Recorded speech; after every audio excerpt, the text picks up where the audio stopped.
First ship assignment, unang sampa mo sa barko, expectation versus reality. Day 30 na tayo mga paps ng ating content series from cadet to officer on board ship. Mga paps, first time nyo sumampa sa barkong international, ano bang ine-expect nyo? Makapagtrabaho ba kayo? Mag-aaral ba kayo? Ano ba ang dadatnan nyo sa barko? Yung iniisip nyong travel the world for free. Wow! Yung iniisip nyong pa-internet lang. Wow! Expectation versus reality sa barko mga paps. Siyempre, pogi mo sa uniform, feeling boss agad, maraming free time, chill-chill lang sa dagat, may wifi at social media 24/7, parang cruise ang buhay, pero hindi. Ang reality, pawis sa trabaho. Pero depende yun mga paps sa barko na sasampahan nyo kung luma o bago. Kunti lang ang libreng oras, mostly trabaho.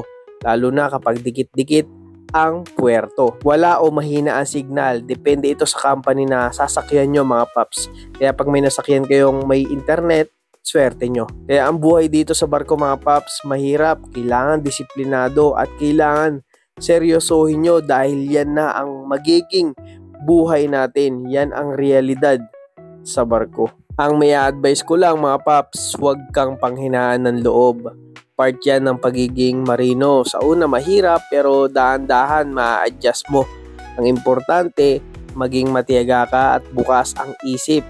Pakisamahan mo ang lahat ng crew, officers para smooth ang buhay mo sa barko. Ugaliing magtanong since bago ka sa lahat ng bagay dahil wala ka ring idea. Basta maging mabait at masunurin lang kayo, hindi kayo papabayaan dyan. Regarding sa promotion or recommendation nyo, dapat mag-aral talaga, mapadek or engine ka man, pag-aralan mo lahat ng trabaho ni third officer or fourth engineer. Mag-extra effort ka. Bigyan mo ng time dahil yan na lang ang pagkakataon mo na mag-aral. Malay mo, paaktuhin ka sa susunod na sakay mo, di ba? Basta mga paps, lagi kayo mag-iingat sa trabaho para sa future niyan. See you on board!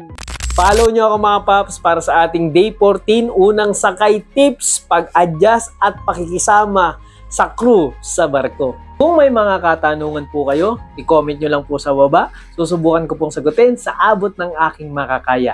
Muli, this is Jalo Paps, your chismosong Marino.